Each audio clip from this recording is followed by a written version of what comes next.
మొదటి 2 ఏళ్లలో రేవంత్ రెడ్డి గారు చేసింది ఏమైనా ఉందా? అసలు మొట్టమొదల ఫస్ట్ ప్రోగ్రాం వాళ్ళ మేనిఫెస్టోలో ఉన్న మొదటి కార్యక్రమం, ఆయన ప్రమాణ స్వీకారం చేసిన తర్వాత చెప్పిన మొదటి మాట అదే తుసుమన్నది. ఏం చెప్పింది వాళ్ళ మేనిఫెస్టోలో? ముఖ్యమంత్రి గారు తన కార్యాలయంలో ప్రతిరోజు ప్రజల్ని కలుస్తాడు, ప్రజా దర్బార్ నిర్వహిస్తాము అని మేనిఫెస్టోలోని మొదటి పారాలో చెప్పారు. చివరికి జరిగింది ఏంది? ఆ రోజు ప్రమాణ స్వీకారం చేసేటప్పుడు రేవంత్ రెడ్డి గారు రోజు ప్రజా దర్బారు నేను నిర్వహిస్తా, సామాన్యులు సైతం వచ్చి నన్ను కలవచ్చు అని చెప్పి గప్పాలు కొట్టిండు.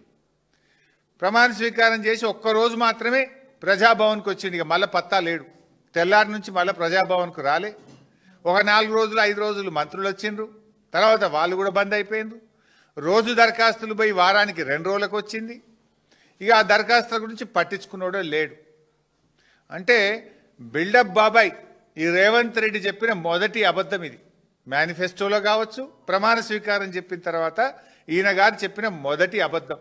ఇక్కడితో స్టార్ట్ అయింది ఈయన ప్రయాణం.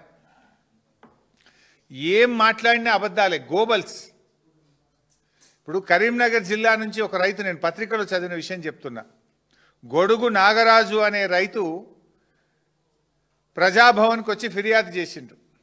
ఆ గొడుగు నాగరాజుకు సెల్ ఫోన్లో మెసేజ్ వచ్చింది, నీ సమస్య పరిష్కారం అయిపోయింది అని. నిజంగా చూస్తే ఈరోజు కూడా పరిష్కారం కాలేదు. అంటే నీ ప్రజాభవన్, నీ వేదిక ఎట్లా పనిచేస్తుంది? నువ్వు పోయింది లేదు, నీ మంత్రులు పోయింది లేదు, ఇచ్చిన దరఖాస్తులకు కనీస పరిష్కారం కూడా లేకుండా పోయింది. అంటే ఇలా ప్రజాభవన్ అనేది ప్రజలకు ఉపయోగపడతలేదు. జల్సాలకు, విందులకు, వినోదాలకు కేర్ ఆఫ్ అడ్రస్గా ప్రజాభవన్ను మార్చిండ్రు.